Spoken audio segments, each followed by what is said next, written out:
All right. Hello, everyone, and welcome back to D&D&D&D&D campaign number 2. When we last left off on our intrepid little trio of adventurers, the quest began as the party first met each other at knife point and friendly banter on a train heading for the city of Purrha in the Shadow Lily Confederacy. Where they would be met with a mysterious contact identified to some of you as a goblin, who would promise them various information and resources that each individual party member had specific want for. But when you arrived at the designated meeting point ahead of schedule, sneaking your way past the guards who ordinarily would have been distracted, you found yourself confronted by a mysterious fluidic ichor beast that used to be your contact. Having just brought it down after a short scuffle where thankfully none of you were seriously injured. As the goblin ichor beast has collapsed into a puddle of dried black clay. The three of you recover your thrown knives and your energy as you stand over the dissipated remains of your foe. What would you guys like to do? So I'm going to put on a pair of gloves and I'm going to start going through the remains looking for the information that I was promised. Okay. As you dig your way through the remains of the ichor beast, you find nothing.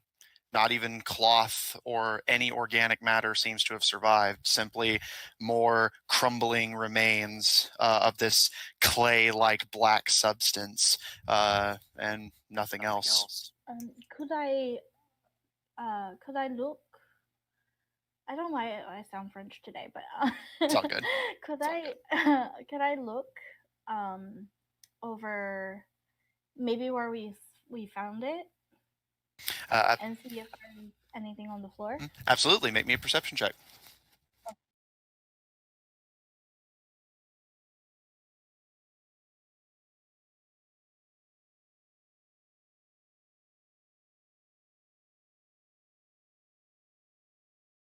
All right, rolling. Fuck. Hang on, I gotta do math now. 14. Okay. And before I give the results of that, Zephyr, what would you like to do?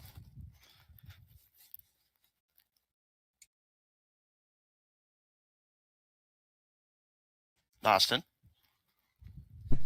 It's very hard to decide here, and I also forgot I muted my. Because.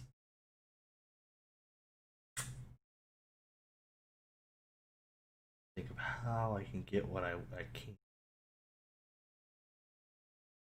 I guess. Seeing that the body was. Or seeing that,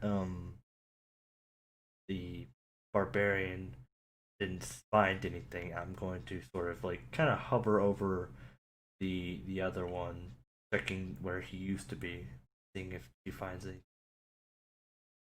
All right. So, with that perception check, you go over to the area where you had found the creature, initially just hunched over, coughing and suffering, and your eyes are drawn to a small, dimly lit corner of the warehouse, almost easily missed over the boxes and crates stacked atop each other. Going between the maze of cargo, you head over to the light with Zephyr behind you, and find what appears to be a small alcove. Immediately, a very rancid, terrible odor greets your nose as you see a very rusty-looking bucket and a filthy bedroll that is covered with liquid black stains. There is a mirror that seems to be broken, and a small tunnel that seems to be the source of the light from outside that leads out the back of this building. But what catches your attention, Zephyr, is above the mirror are what to an outsider looks like very random stains of that same inky substance that the Ichor Beast was made of. But as a rogue, I believe you should speak thieves' cant. You realize that these are not random stains. They are a message in thieves' cant that says, danger inside, can't be trusted.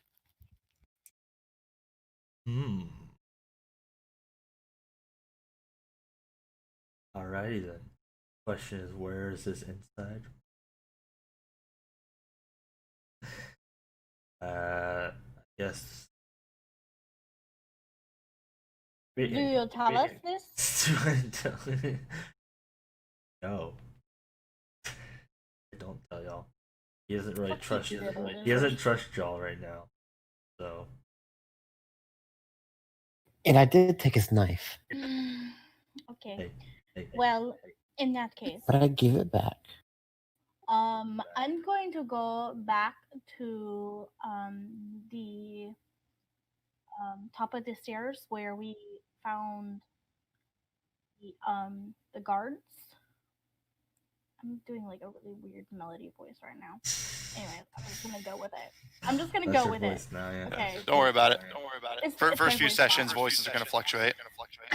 It's been a whole week. Okay. Anyway, so I'm going to go up to a guard, and I'm going to say, "Excuse me, did you see anything downstairs?" Okay. So just to make sure, because very quick transition. So you're leaving the warehouse and just going to find a guard outside. No, Are they upstairs. outside, or are they, I thought we were downstairs.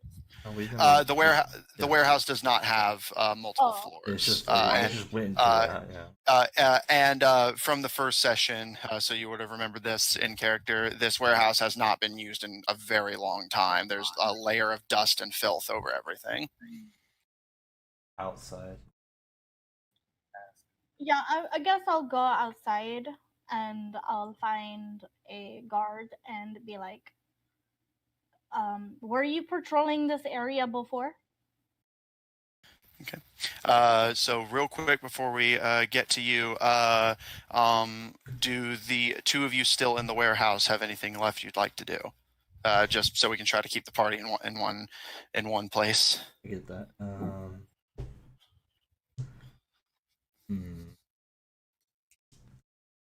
Well, Gil's gonna just start kicking the ashes and clay all over the place because he's mad.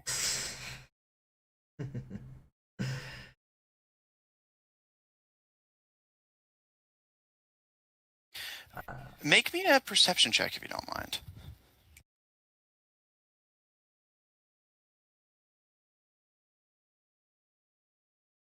$22. You notice as you kick and essentially kick off the sort of outer crusty layer and get to the more powdery layer beneath, you notice that as you kick the last few bits of it around, instead of just dissipating into dust and vanishing, you notice that they almost fluctuate. As you kick, you notice a very dry, crumbling chunk. Instead of just discombobulating into ashes, it almost vanishes before reappearing a slightly longer distance away before crumbling properly. And several of the innermost pieces of the remains do this. Interesting. Zephyr, what would you like to do? Know anything about that though? You can make a history or arcana check based on your preference to see if it sticks out to you in any way, but on initial glance, no. I was going to say history. All right, roll for it. 17. You've never seen it yourself, and it's one of those things it's such a ridiculous explanation that you wouldn't immediately jump to it, but it does occur to you that the vanishing itself is not particularly unusual. It seems to be very basic invisibility, but it is strange that a object, especially the remains of a creature, would so sporadically go in and out of visibility, which reminds you of stories you've heard, most dismissed as legends or myths, exaggerated out of proportion, the concept of essences, uh, sort of this region's local equivalent to a soul.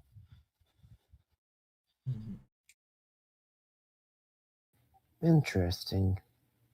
So my character pretty much he's heard of it. He doesn't, but he doesn't really get it. Yeah, it's so just he's not really interested in that idea. It's just yeah.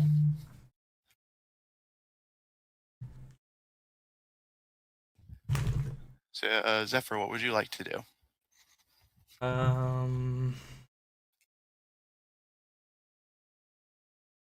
Questions? Do I understand what he? It's up to you. What did he say again? Danger inside can't be trusted.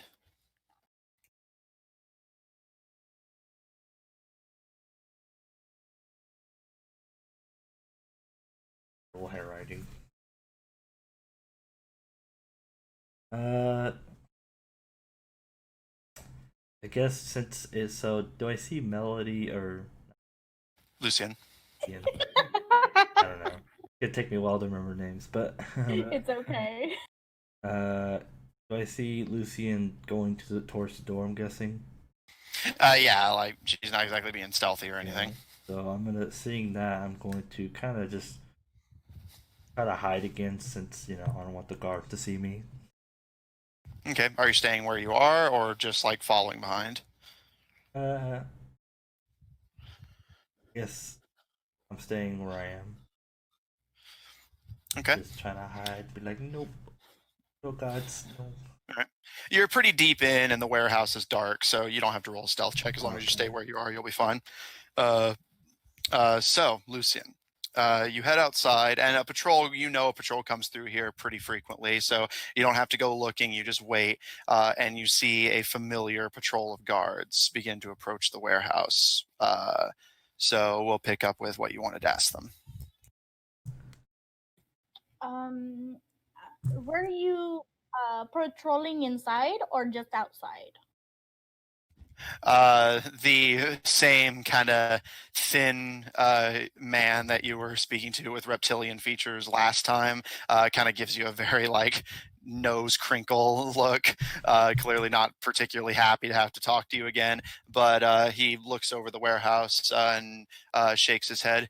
This particular warehouse hasn't been used in quite a long time, not since we started delving into more magically inclined weaponry. So even if it was our job to patrol in the warehouses, which it's not, this one particularly likely would have slipped under the radar. At the moment, I'm pretty sure it's just home to vermin and pests. Well, I would say so. Anyways, did you notice, because you said you patrol this area, has there been any unusual activity? Now I'm French again. Damn it. Don't worry about it. He strokes his chin in thought before, after a moment, nodding slowly and says, well, it's nothing concrete, but there have been a string of thefts in the area. Nothing major, otherwise it would have been a particularly large investigation. Mostly just petty things, coin purses, trinkets, that sort of thing. But they've all been centralized around this area, but we've had no luck with any suspects, let alone arrests. Nothing in the shop, though. He shakes his head. Nah, just things people had on their person. I think the worst case we had was an old man had his cane snatched out from under his nose, but couldn't even provide us a description. Okay, well, carry on. She's gonna go back inside. He nods. I'll do that, and proceeds on his way. Yeah, I go back downstairs and I find Gil. I guess I don't see. I didn't see him downstairs. Did I see downstairs again? You did, but Damn don't worry what about is it. wrong with me today? Too much TikTok. Oh my god, you have no idea. Anyways, my brain is actually yesterday I hit my head, so I may have a concussion. So Oh, yeah. why are you playing D&D? Because I haven't grown up and I'm fine, I guess. Anyways, Well, so yeah. say the word if you start to feel weird. I'm fine, I think. She's always weird. Yeah. Anyways, I go back inside. I go back inside, and that also may be why I'm like a little weird today. Anyways, I go back inside, and I find, I guess, the other elf, because I don't know where the fuck the lizard is. Zephyr, were you hiding from your party or just the guards? I guess I would say just mainly the guards, because. So yeah, you can still he would have come out of hiding once the door was closed. Okay, so I go back inside and be like, okay, you guys, these guards are really lazy. They don't do anything. Okay, they haven't been inside, so that tells me that something could have happened in here. Did any of you find anything? And I want to mention the whole thing about the dust and the disappearing parts of clumps and So dust. the dust, it just vanished. And I'll mention that it could have been the goblin's soul. That's impossible. Nothing's impossible, dear, just improbable. She gives him a stink eye, and then looks over at the kobold. Did you find anything, little one?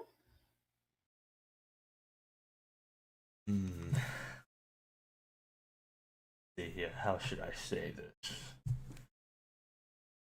Well, yes, but question is, can I trust you with this information? Nope. Him? No. Me? I don't see why not. I can be your friend. I'm very nice when I want to be. And she gives him a pretty smile.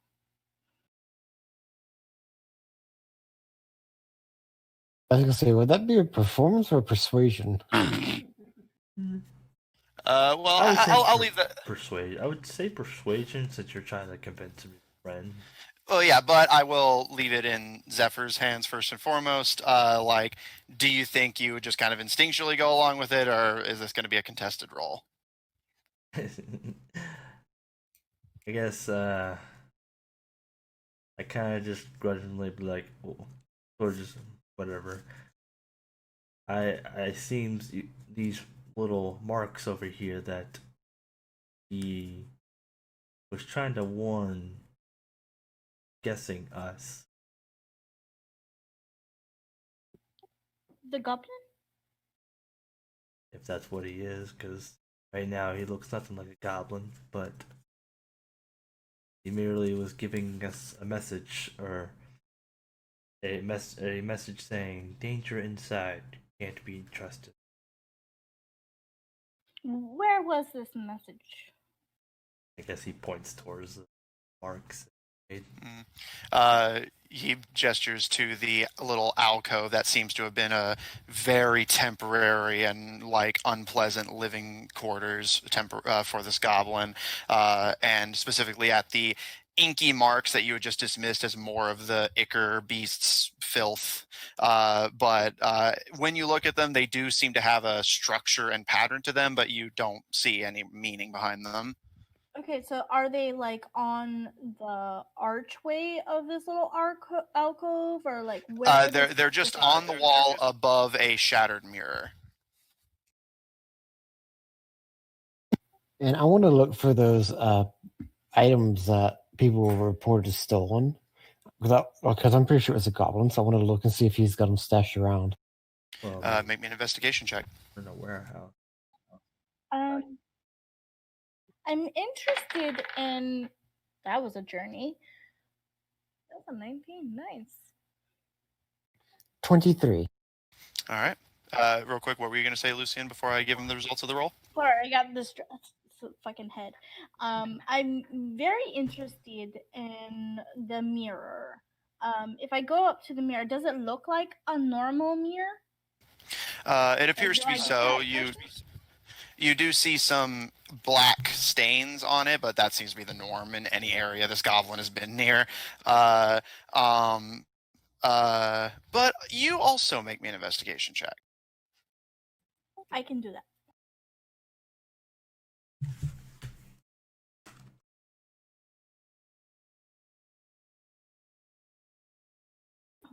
Okay, investigation.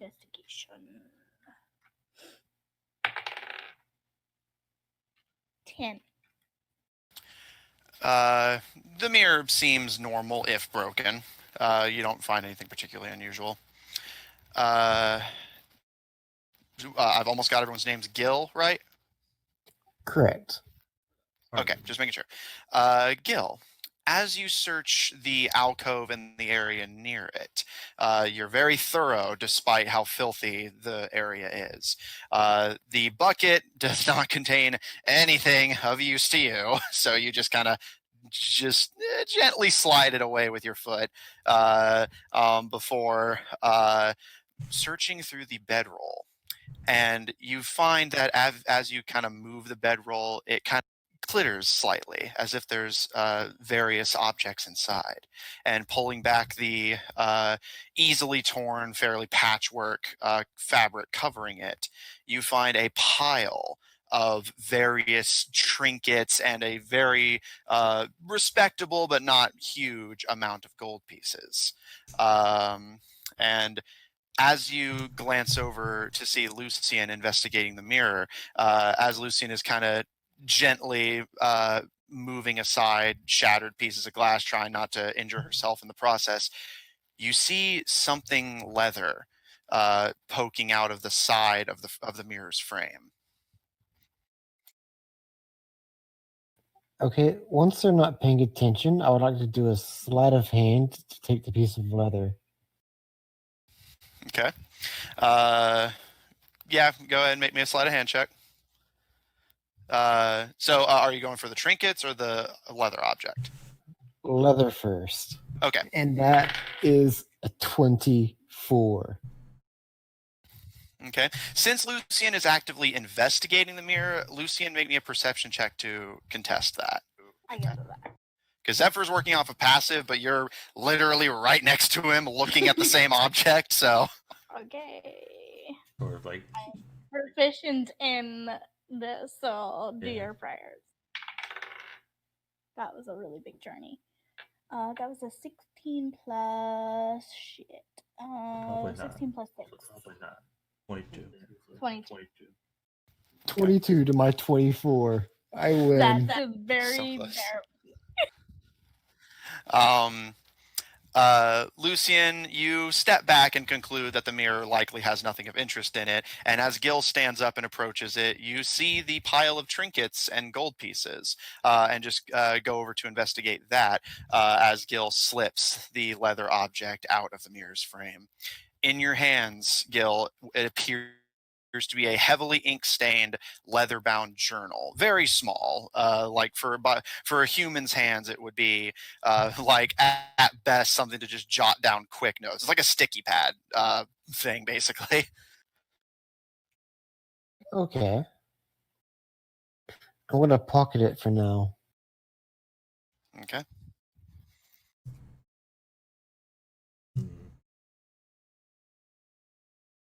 And then I'm gonna go back to the bedroll and start going through that. Okay. Yeah, I'm there, I mhm. guess. I guess I'm also over there. You are. Zephyr, would you like to join in the looting? I'm gonna more or less let them do all the work and just sort of see if there's anything that would point me towards where I'm aiming. Okay. So is the cane there? One more time. cane. The old person's cane. Yes, you see actually the really three. nice one. Yeah, you actually see three different canes. One of which looks fairly ornate. The other two are fairly plain. Among the pile is rocks and shiny pebbles, mostly just useless things. But as you and Lucian tally up the actually valuable things, the gold pieces, the occasional silver or bronze, and in two cases, a very valuable looking medallion and ring. Altogether, you've tallied up about 50 golds worth of trinkets and items, not counting the rocks and stuff. Okay, You so know- I'll give Lucian 20's gold worth. I'll keep 20 gold worth and give little Cobalt 10. And I'll also keep the fancy cane. All right. Luciana's gonna look at her gold and then look back up and go, "You don't seriously propose we keep this?" What, you don't want yours? It's not that I don't want it.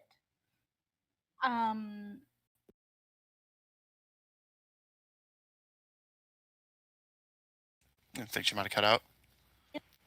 Sorry, I did cut out. Sorry. Yeah. This belongs to whoever the goblin stole it from. So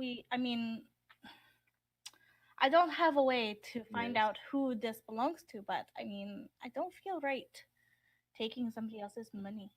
What would you do with it? She thinks for a moment. I think I will go to the temple and give it to them. It's yours to do whatever you will. I think it's a waste, but whatever. For once, I have to agree with the little guy. The little man who's half your size, less than that. I was just not even that. You come up The to way my I look knee. at it is, if it belongs to the people, okay, but I don't know which people. Yeah, it belongs to whoever the goblin stole it from, but we obviously don't know who that is. But if I give it to somebody who can help the people of the city, it's like I'm giving them back their money. That is how I see it. Logic seems flawed, but again, your money, your power. I have enough money. I have enough influence. I don't need this. The people of the city need it.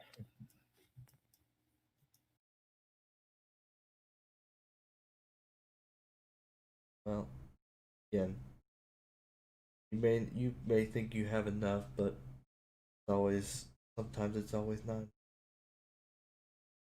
Once again, Gail agrees with the little guy.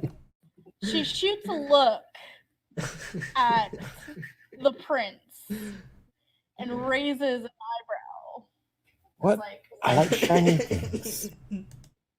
and she As just he has twirls that his, look on his her new face. cane. I think I already said this before, but if you become king, we're all screwed. King, huh? And then she walks away. He hears his comment like, "King, huh?" Yeah, I mean, he is the prince. Yeah. He doesn't need any of this, and he has no regard for anybody but himself. I don't like where he is going in his life. I didn't rob you or him yet. Yes, but you are not doing the right thing, is what I'm saying. The right thing to who? Yes, Your idea. The people. What are you going to use this money for? Something for yourself? That is called selfish. How do you know? I've known you for what? 6 hours? And you have done like 10 selfish things. Oh, name them. She immediately lists everything. I mean, you stole. He saw that. Well, whose side are you on? I just, Like list I everything. didn't. Like I she didn't knew see about the. him stealing. She knew that he stole from the guards. She knew of Wait, I didn't steal everything. from the guards. No, No, the you stole guards from the guards on the train. train. But they were guards. I The thought they were guards just from the bad train. You guys stole with from the- them, and she saw you, and she didn't say shit until now. Yeah. Those weren't guards. Those were mercenaries. That's Yeah. different. No, they're still guards. And listen, you are a prince. Your father is the king of That just means the I'm better. whole planet. That just means I'm better than them. Oh. No, it doesn't. You no. She's This getting angry. no. Listen. Being He- better he's is not being the listening better anymore. person. I'm being the better person by You can tell he's daydreaming now. and she's like going over why she's better than him. Oh. The party's already falling apart. It's been 2 sessions. I mean, we She got hates together. him so much. She hates him so much. And then she just She loves Laugh. me. I, Amanda, love Jeremy, but Lucian does not like Gil at all. Anyway, so she huffs and turns And on her heel puffs. and walks away. She huffs. Some puffs. Blew him down. No, she fails. Somebody send help. There is no help. I am the help. We're all doomed. Well, I did tell you that the kobold was probably going to die. See, this is what happens when I try to create a serious character and then it just blows up in my fucking face. Because then I end up making the non-serious character. You are never serious. When I play Melody, My character is always dead serious. Either way. Give me a few sessions with him. I'll break him. Thank you. Wait, you'll break me or my other characters? I'm supposed to be serious. Whichever. Anyway, so Lucian is just gonna Yeah, they argue with each other. Or Just one gonna go argues, back one out. doesn't listen. she's just gonna go back out of the warehouse and she's gonna go I guess down the street to maybe she's gonna go to the temple first because those are her people. Okay. She's gonna go to the life goddess temple. I'm sure there's one around there. Okay.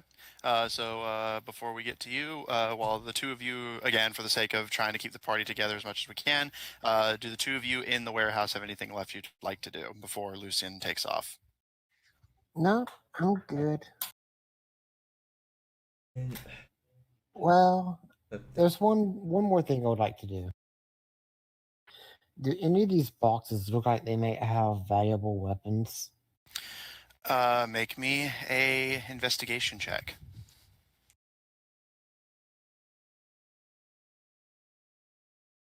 So he's gonna look through the stuff. 12. Looking through several of the boxes, there are many weapons of all sorts, but none of them particularly stand out to you. For the sake of brevity and description, essentially you could arm yourself with just about any conceivable non-magical weapon in this room. I'm gonna grab some extra Yeah. daggers.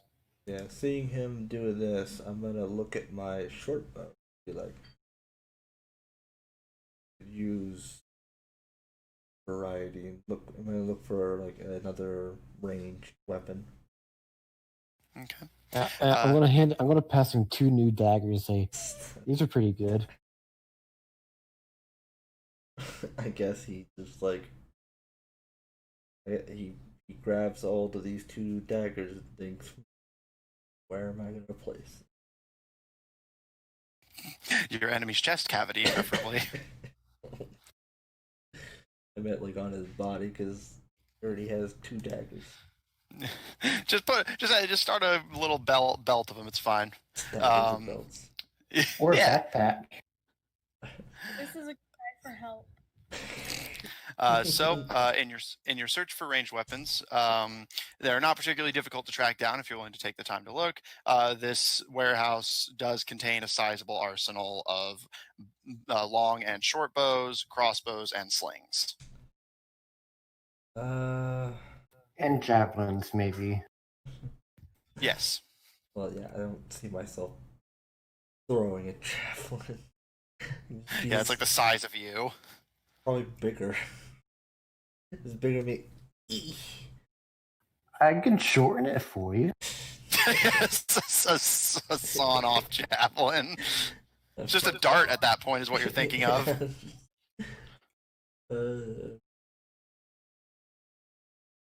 I guess crossbow would be good to get. Okay. So you are able to arm yourself with a light crossbow and a quiver of 15 bolts. All right. Is there anything else you two would like to do? Nope, I'm good now. I want to head towards like a bar. All right. Party's splitting up. Fantastic. Yeah. What time is it? It is about midday, about 1:30 in the afternoon.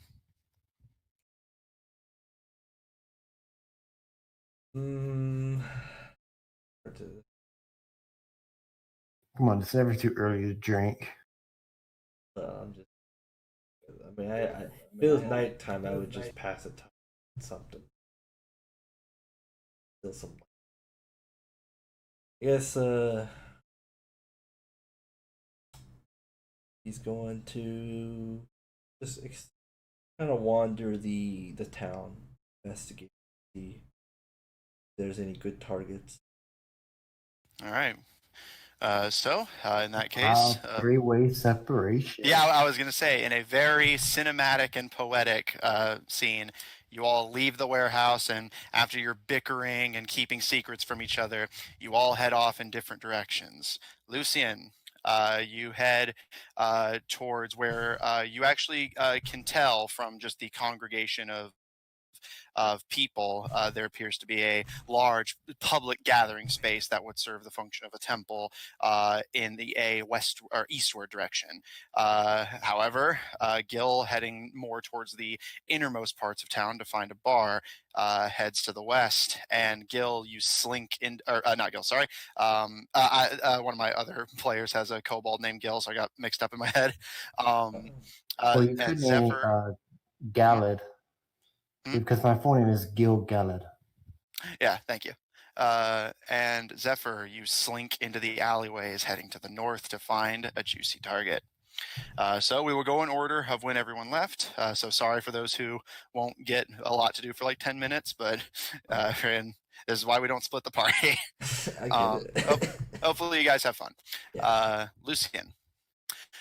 It does not take a whole lot of effort. You follow the most crowded groups. The people of the Shadow Lily Confederacy, not particularly one for large gatherings and celebrations. So you know there would only be one reason for them to gather in one spot. That is an emergency.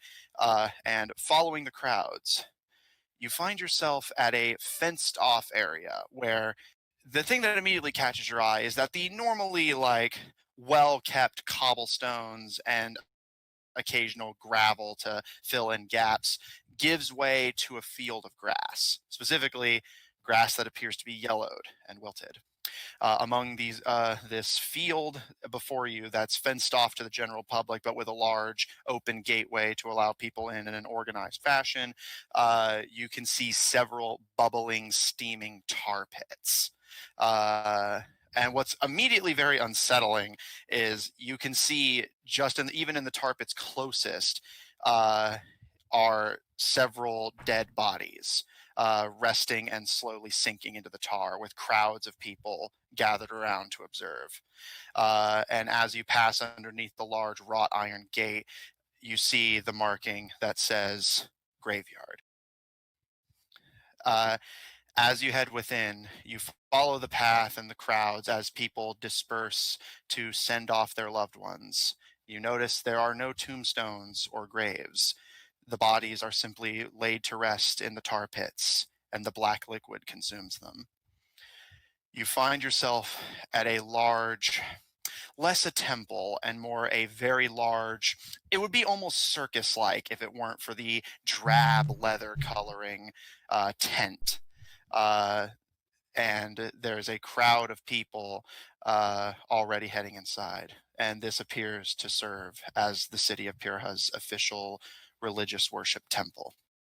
Heading inside, you see that rather than worshiping one central deity, fitting for a culture built on a mishmash of higgledy-piggledy cultures mixing together while still maintaining their personal identities, you find that the inside of the tent is a circle of large statues worshiping completely different and often even conflicting gods, with a small group overseeing the worship and presenting of offerings to each individual one. Among these is even your goddess.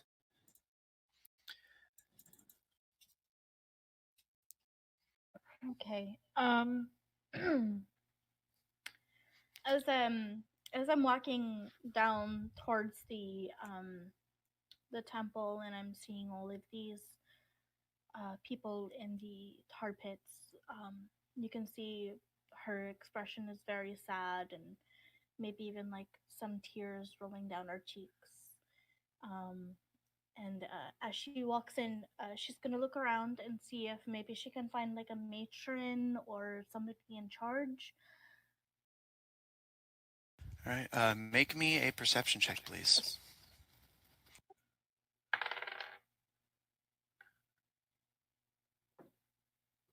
25.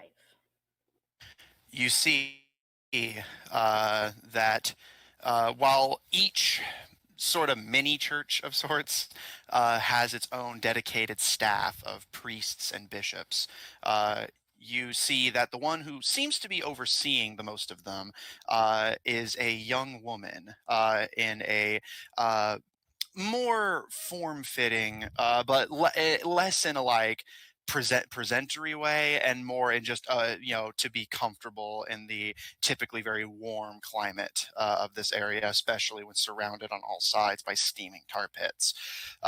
This woman is initially you think human. Very tanned skin that's deeply freckled from time in the sun, and her very long, dark auburn hair is pulled into a long braid. And as bright blue eyes scan the area, not accusatorily or suspiciously, but almost fondly. As her eyes fall on you, you see what immediately gives away that this person is not in fact human, beyond the fact that they live here, is as her expressions go through various minor changes, the color of her skin shifts ever so slightly to reflect her surroundings. She is, in fact, half chameleon, half. And she appears to be in charge of the overall worship in this area, stopping arguments and conflicts between the conflicting sects of religious worship. Okay, I'm going to go over to her and just give her a nice warm greeting and tell her who I am and where I come from. She gives you a bow and smiles and says, "My name is Bishop Priscilla. I presume you're here to worship Marzana," and gestures to a statue nearby of the goddess of death. She gives a little chuckle. Not today. I actually just wanted to ask you, this is very unusual for me, as you know. how um how is your temple doing? She smiles and says, well, things are far from perfect, I suppose, but less due to any particularly religious concerns and more due to the typical concerns of people like us, oppression from outside forces and that sort of thing. It's been years since we took the city from the Geograns, but not all of us feel safe here, and the temple provides us some clarity, if you will. Uh, the temple itself is performing admirably. Unfortunately, our particular brand of worship is largely unique to us, which, combined with our kingdom's reputation, means a mixing of religions in this context tends to be met with suspicion. But within our own borders, we have as many tithes as we need to get by. We're not an ambitious group, but we do what we can to help everyone who needs it. Um, I'm on a very important, um, I guess, for a lack of better term, mission. Um, and I'm wondering if maybe you have some sort of healing potions that I can acquire. She frowns and her skin takes on a sort of turquoise tone before she kind of narrows her eyes very slightly and says, well, we'll offer what we can. How many would you be seeking? Oh, just one for me, that's all. I don't want to burden the heart of the city, you know. It is only just for me, and of course, I believe that my God will protect me, but you can never be too careful. I'm sure you understand. She clasps her hands and nods, her skin returning to its neutral tan tone, and she nods. Very well. We would be happy to provide. Brother Lucas! And you see a large, heavy-set man, but with the ears and general features that would give away. You would almost suspect him of lycanthropy if it wasn't for still clearly being. Capable of reason and humanity, and Priscilla pulls him down to her much less imposing height and whispers in his ear before nodding and sending him away. And she gives you a bow. He will be back with your delivery momentarily. While you're here, feel free to ask any further questions or pursue a religious worship of your choosing. All we ask is that you do not seek to start arguments or ask questions where they are unwelcome. I would never do anything so unpleasant. I thank you for your time. And then she's going to also I want to ask how much would like for this potion? She raises an eyebrow, and her skin turns a yellowish tone before segueing into a very deep, thoughtful midnight blue. Before finally it turns back to normal as she slowly nods to herself and says, "Well, while it's far from not my place to ask for tithes in exchange for our offerings, of course, as a religious sect, we should offer our services regardless of what the needy offer us. But if you insist on any form of recompense, she kind of runs the numbers in her head before saying, how does 5 silver sound?" She gives a very kind and sweet smile. That sounds more than fair. And because you are very fair, I'm going to give you a little more just for the temple and for everything that you do for your people. And she's going to reach into her purse and then she's going to give her 5 gold. She looks down at the money and turns a light, unaggressive red, almost verging on pink, before slowly nodding as her skin returns to normal. And she gently, almost reverently, puts the money away and gives you a deep bow and a nod.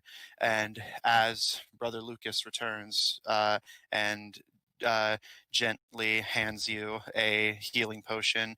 Take the gentleness and slow, careful nature of his movements, almost taking away from the wolfine claws coming from his fingers. And as you receive the healing potion, the priestess gives you a deep bow and says, "Thank you for your tithe, and may Marzana protect you." She's just going to, give like a floored bow and little smirk to herself and turn around and go back into the town, and try to keep her head down so she doesn't have to, see all the dying people because it just hurts her heart. Mm-hmm. Or already dead people and the people. Mhm. She doesn't want to see that. Yeah. All right. Meanwhile, on the exact opposite side of the city, Gil, Yes. after some searching, you manage to find what appears to be a fairly lively bar. It's difficult to find with how disorganized and haphazard the city is constructed. Like you almost are half surprised that the bar is not across the street from a school, but you do manage to find a fairly nice and, even by this city's standards, colorful looking tavern with a sign that says "The Dizzying Kaleidoscope." Interesting name. And he'll go in. Inside, you find a very like wide, and you're almost blinded by the sheer amount of color. And every so often, the room will go dark before returning to light with a completely different set of color patterns on the walls. And a near the entrance, giving you a nod as you walk in, is a hunched over lizard folk bard who strokes what appears to be a lyre, but as a string gets pulled, the room vibrates slightly, giving you the intent that it is, in fact, a potently magical item. And looking around, you see two completely different bars on opposite sides of the room. And in the center is a large circular platform on which a very youthful and attractive harpy woman dances upon the stage to a cheering crowd.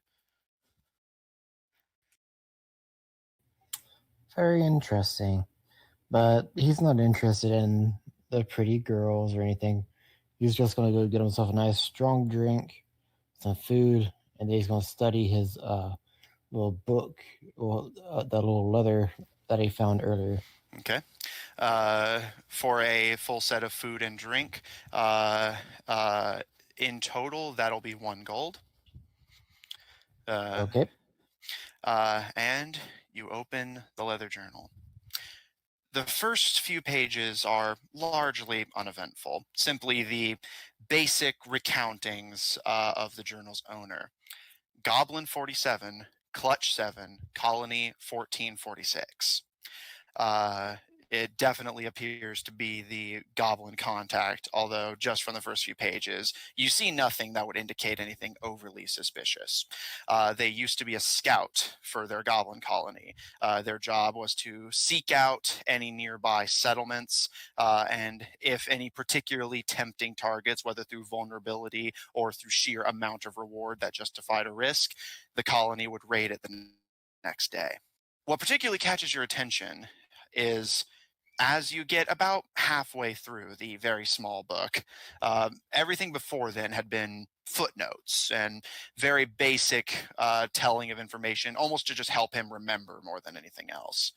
But as you get midway, it suddenly takes on a more prose-esque format. The colony's been wiped out by something. The only trace left behind, a puddle of ink. Just enough for an inkwell, I think. I like collecting things, but I was smart enough to leave well enough alone. I ran, I don't know how far, and went into hiding. I thought maybe I could shelter with the boggarts in Dimebog territory, although they've been a bit prickly in the past. And there's like a pause, almost as if he stopped to laugh before continuing. But it didn't matter. I was met on the trail by a specter, clad in gold and red armor. I thought I was dead, but without a threat, he made me an offer. I was to get in contact with some people and lead them to a warehouse in Purrha, a Gyogran prince, a wicked mage, and a Tebadran thief. But just from the look of him, he must have been an adventurer, a thief, I think. Why can't he do it? But he gave me an inkwell and a quill and told me to get to work, or he'd come back for me. I'm not testing him on that, so I pulled some strings. Goblins are everywhere, after all, and he seems to have some serious connections of his own to help me out. To those I've called here, assuming you survived the distraction, quote unquote, and made it here, I'm sorry. I don't have any answers. Since writing my letters to you, I felt something inside me, something wrong. I feel like I could stand in front of the whole Shadow Lily Guard and not be seen.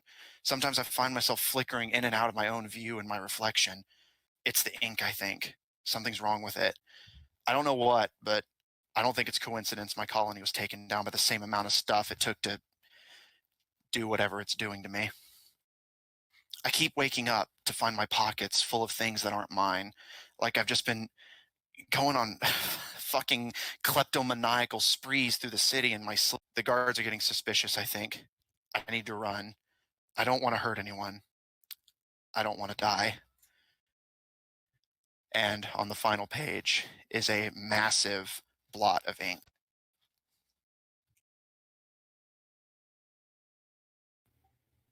So my character is going to start drinking a lot more heavily at the end.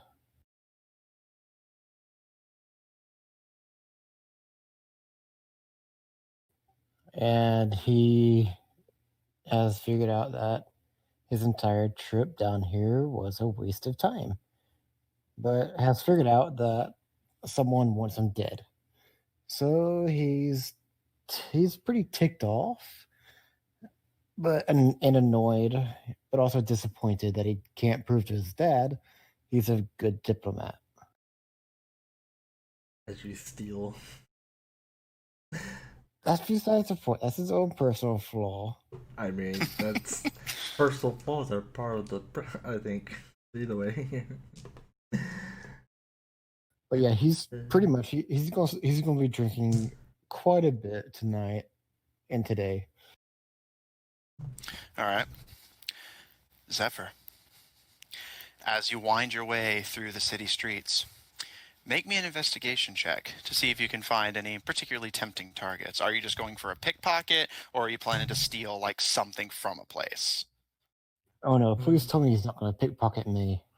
Just randomly find you. I think I would notice you, but I was thinking sort of like I would find a place. I would scout out a place for a night raid. Okay. Are you looking for anything in particular, or just anything, just stealing for the hell of it? I guess something that kind of comes across as that would have something or just good, because you went all this way over here, might as well make something out. Okay. Make me an investigation check. Mm-hmm. That would be 19.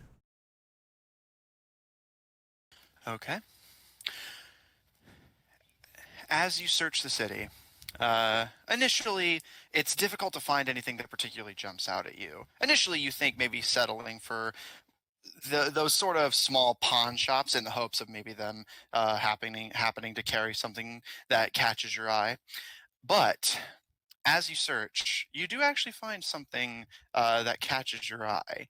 You initially didn't take it to be anything particularly important. But as you pass by, restricting your search to an area within a distance of the warehouse, you find, judging from the amount of people funneling in and out of it, a official guard storehouse. You're not sure what exactly they're holding, but it appears to be very valuable. Large patrol groups going in and out pretty much constantly, and from what glimpses you caught of the inside while staking it out, there appears to be a guard on standby within the building. But that's all you've been able to make out without going in.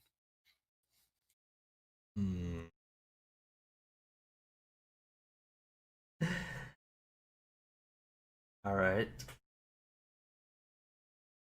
I would like to find an inn for to kind of just camp till tonight. Okay. So, with some searching, you managed to find near the entrance of the town a inn called the Shattered Glass. For a what sort of like, are you willing to settle for the stables, or are you going to go first class? I guess he's gonna settle for. You know what? Let's go first class. Oh, you're going to go full first class? Why not? All right. For again, just skipping over the bartering and trading, unless you want to try and negotiate a discount, the best room they can offer you will be 4 gold pieces. I pay him my 4 gold. Okay. Heading up to your room, you find it's on the small side. This inn built to just house as many rooms as possible, but the inside is actually fairly nice. Velvet couches with a very soft silken bed and a window overlooking the city. Well, I'm gonna kind of just place some stuff on around just to light my load, cause. And I'm gonna kind of just wait for the night, just prepare all my equipment for hopefully a successful. Okay. Is there anything in particular you're planning to do, or just for flavor? I mean, he's gonna just mostly just gonna leave stuff on in an area, kind of like excess baggage, so he can carry more. Fair enough. All right. So with Gil and Zephyr occupied for pretty much the remainder of the day, Lucian, what do you have any plans after leaving the graveyard? So, give her 1 second. She got hungry. All right. In character, so she. Let's just say, for the fun of it, she went to go get lunch. Okay. Is she not going to be able to come back for a while, or? No, she said she's No, coming. she's coming. She's coming. Yeah, should I actually like? No, she's coming. Okay. Just give her 2 seconds. All right. Gives you time to make sure my notes are up to date anyway. I decide what I leave behind. She's back. Hello. All right. With the rest of the party occupied for the rest of the day, you still have a pretty decent amount of time after leaving the graveyard. So, is there anything else you'd like to do today? I guess I was going to go back to if I can also find like a tavern. Easy enough to do. For the sake of A, convenience, and B, it is actually one of the easier ones to locate. You also find your way to the Shattered Glass. although you have no idea that Zephyr is already staying here. You similar to him, you find that they actually offer a variety of living styles to suit multiple price ranges. So you can pick what sort of like how like hoity-toity of a place you want to stay in, up to a maximum of 4 gold for a room. Before I get into what I'm going to stay in, I have a question for the keeper. Sorry, you were a little quiet, far away from the mic. One more time. Sorry. She's got a question for the keeper. Okay. The innkeeper is a large, very decrepit and elderly-looking lizard folk woman with a pair of glasses, but for their thickness and size, not to mention the shape they have to contort to suit her skull, would look almost more like goggles. And as you get her attention, she just kind of silently stares at you. My question is, has there been any unusual characters coming through here? Somebody of my esteemed class can't be around weirdos. She nods very slowly, and you notice, looking closer at her heavily magnified eyes through the glass, you see that her eyes do not actually seem to be looking at you and more just in your general direction, and have a very milky tone to them. And as you finish speaking, she slowly nods and says, "Well, it's the funniest thing. Not too long ago, a very high and mighty elf came into the inn and started asking me questions. It was the darndest thing." She's gonna chuckle. I see. Well, what I mean is unusual, like shifty. She kind of chuckles to herself from her earlier comment before seeming to actually give it some serious thought before shaking her head. Nothing I've heard, at least. Well, I guess I'll take a room. I'll give you 3 gold. And don't go into anything too fancy. She nods and feels around on the counter for a second before taking the gold piece. And again, for the sake of expediency, skipping over a few of my parties prefer to kind of skim the transactional parts. You get a key. What'd you say? I said that's okay. You get a key to a fairly comfortable. Again, the rooms are small, but it's pretty comfortable, and you manage to settle in reasonably enough. Is it like a tavern, like also like a restaurant, like 2-in-1, or is it just beds? It appears to be just beds. They do offer breakfast, but it's more of a like delivering it to your room kind of arrangement than like you eating there. Okay. I guess I'll just go a look, maybe have a look around the inn. Maybe see if I can't find maybe a worker, like a maid, or maybe like a random powder room, and seeing if anybody's in there. Fair enough. Are you just looking for anyone who works here, or like anything in particular? They may know everything. Okay. It doesn't take long. The building is not particularly big, and what room there is 4 rooms, which is part of the reason they don't really like serve food here, other than just breakfast. But you manage to find what appears to be the person who does a lot of the heavy lifting for the cranky elderly reptilian who works works the desk, so to speak.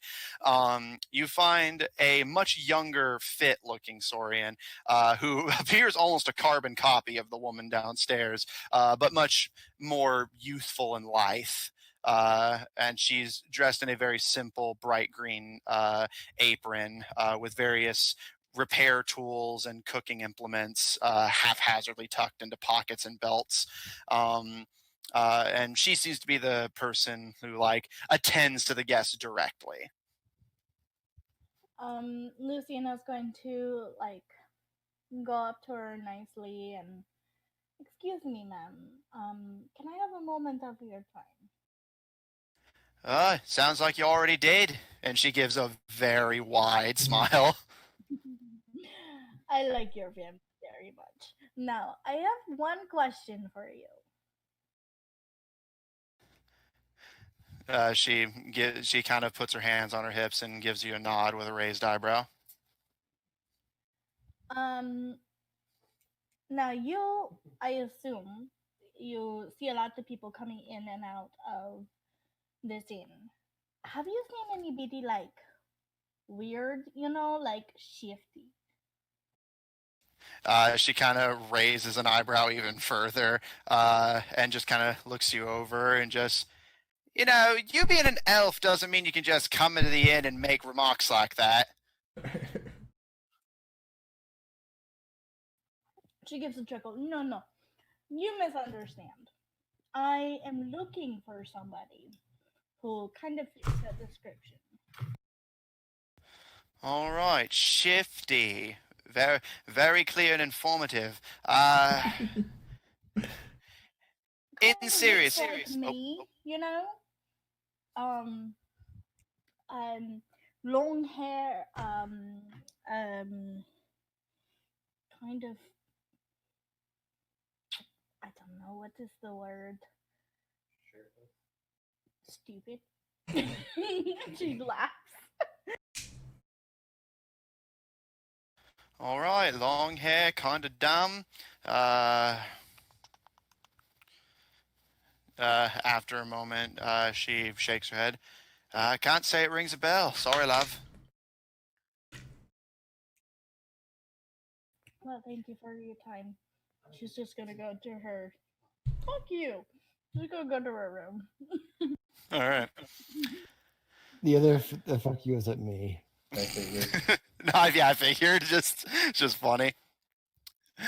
All right. So, Gil, would you mind making me a Constitution save if you're planning to drink all through the night? So that's like you said you increased drinking.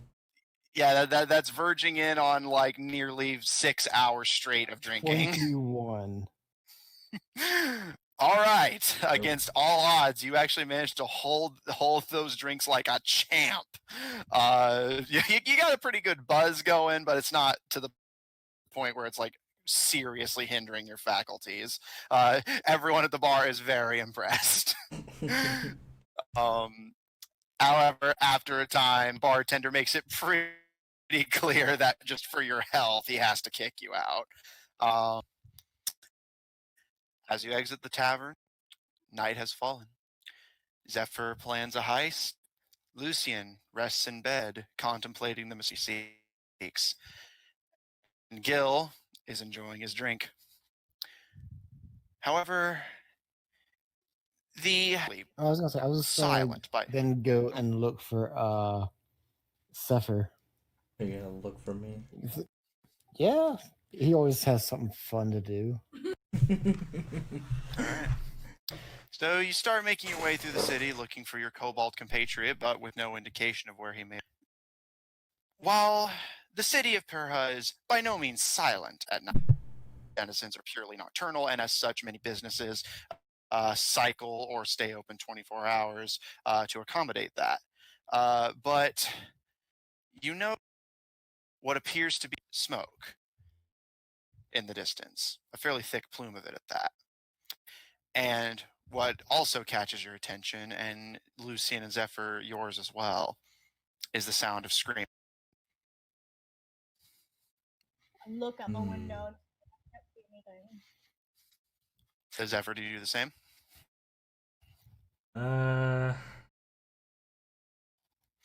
Sure. He'll investigate before he goes off and. Okay. Yeah, my guy's just gonna pull out his great sword and start making his way towards the screaming. All right. As Gil charges in, Zephyr and Lucian both look out the window to investigate. Gil and Zephyr, all you can identify is that the fire seems to have started somewhere eastern side of the city. It's far away to make out any more detail than that, especially since you don't know the city super well. But Lucian, you recognize where that fire is. Oh. It's at the graveyard. She swears in Elvish and gathers up her all of her stuff, and she starts running towards the graveyard. All right, Zephyr, what do you do? Dang.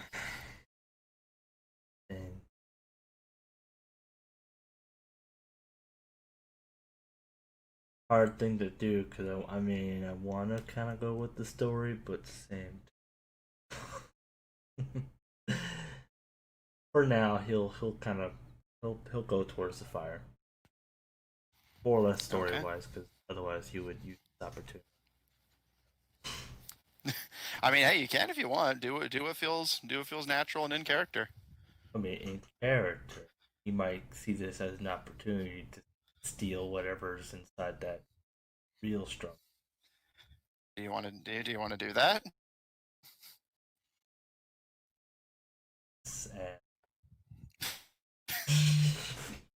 Okay, all right.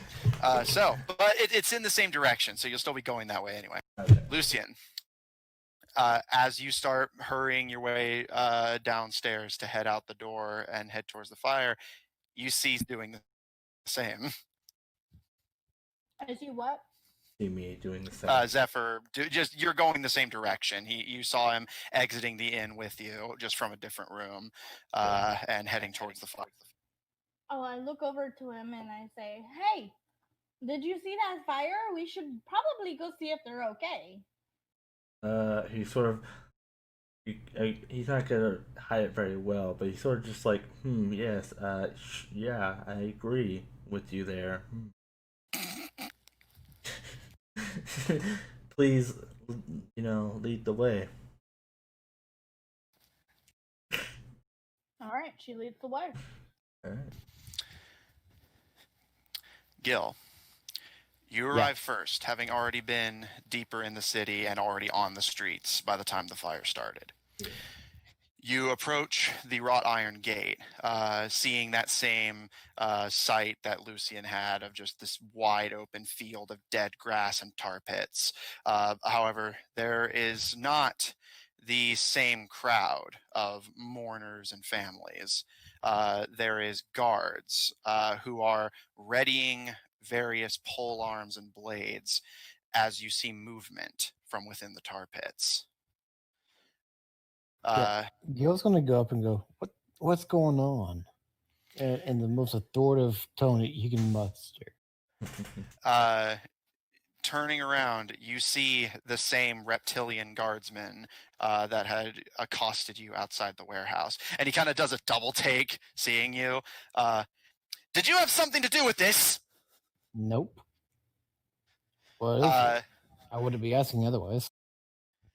He kind of grabs you by the arm and pulls you towards one of the tar pits. And closer, while it is dark, you can see from the torches and lanterns being carried by some of the guards, movement from within the tar pits. And as one of the bubbling masses starts to rise closest to the surface, you see a skeletal hand shoot free from the tar and clutch, grasping at the air as if hungry for it. And from some of the other tar pits, you start to hear similar sounds and panicking guards. Don't panic. We could take him. He died once, I Lucian. could die again. Zephyr, if you want to sneak away from Lucian, now's the time to do it. You are near the building you were staking out is a small distance away, about a block. All right. Yep. I'm going to like let her walk forward as I kind of walk into a different direction, possibly go towards Okay. my goal. Lucian, do you want to contest that, or is Lucian not really paying too much mind to Zephyr? She's not really paying attention to him. She is like fixated on Yeah. Search. All right. Zephyr, you approach the building you were staking out and find that the usual buzz of activity of guards around it has completely stopped. It appears most of the guards have been drawn away by whatever's happening at the graveyard. Lucian, you approach to see the same sight that Gil had observed on entering, with Gil standing next to the reptilian guardsmen, readying weapons as skeletons begin to burst free from the tar and desperately clutch and claw their way out of the deep pits that they were buried in. she's going to look at the guards and like gesture at it and be like, "What is the meaning of this?" What is? We haven't the damnedest clue. There was a few attacks near the graveyard. We investigated. Next thing you know, there's thousands of the damn things. I was just here, like a couple hours ago. The reptilian glares at you and says, "Oh, don't think you're off the suspect list." She just kind of scoffs at him. Really? You think I would do something like this? I wouldn't put it past her. Ooh. She gives Gil the dirtiest fucking look.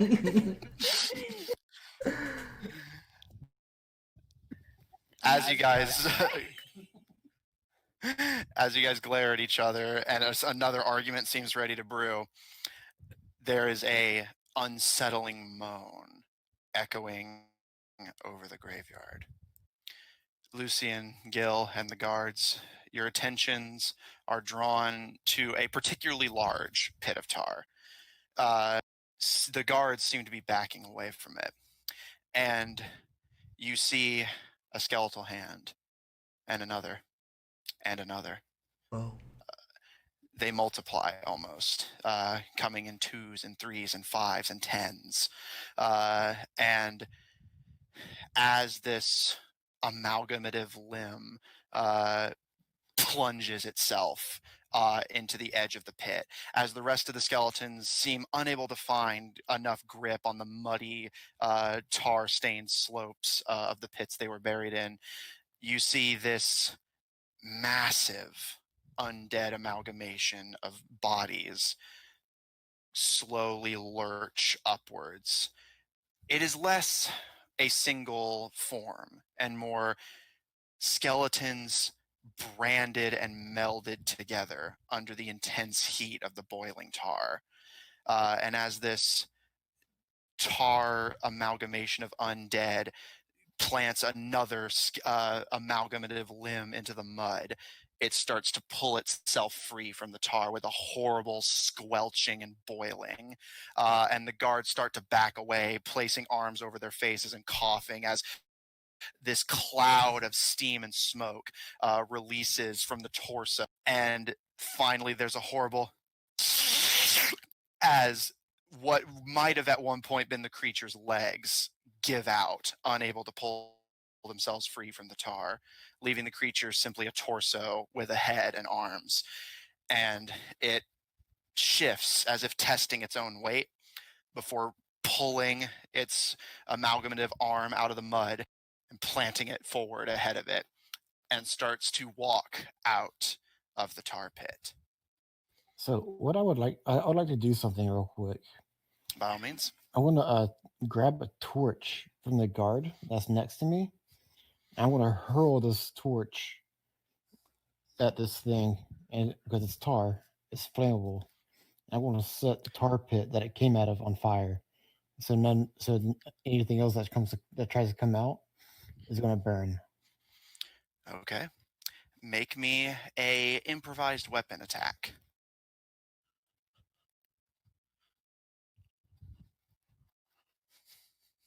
So what would that be exactly? Are you proficient in improvised weapons? It says actions in combat, and then I got Looking your improvised under it. proficiencies over there, but under weapons, Should say on the proficiency. left side. Or all the way down. It says weapons. it'll say I have improvised. martial weapons and simple weapons. So no. Okay, so you are not proficient in improvised weapons. So this will be just a general dexterity roll. So just add your dex to this. Oh, so just Yes. 19. Okay. Lucian, you and the guards watch as Gil rushes forward and chucks the guard's torch at this tar beast.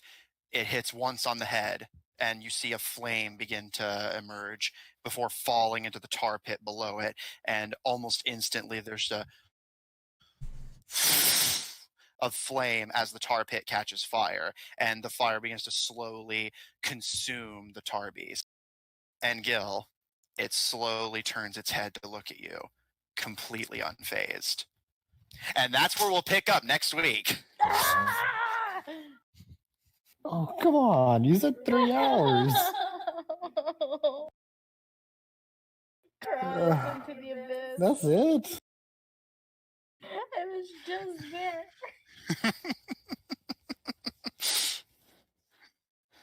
Cry.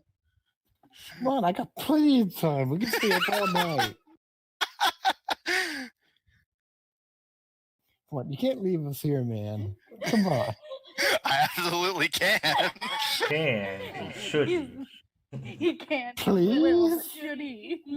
I'm saying please. I genuinely love the enthusiasm, but like Amanda always says, giving me time between sessions makes each session better. Because I got a heist to work out for Zephyr, and I got a boss battle for you too. Just come on, screw what Amanda says. Wow. All right, there's the couch for you, apparently. Come on. Die. Come on, it's D&D. You for once agree with me on this. I genuinely really I really appreciate the enthusiasm. I genuinely do, but I need time to make sure each session is the best it can be. I don't want to be throwing like haphazard, like totally out of my ass NPCs and stats at you. Plus, I now need to consider what to do with this fight, because you just set it on fire and it's immune to fire. So all you did was make the fight harder. Yeah, without me involved.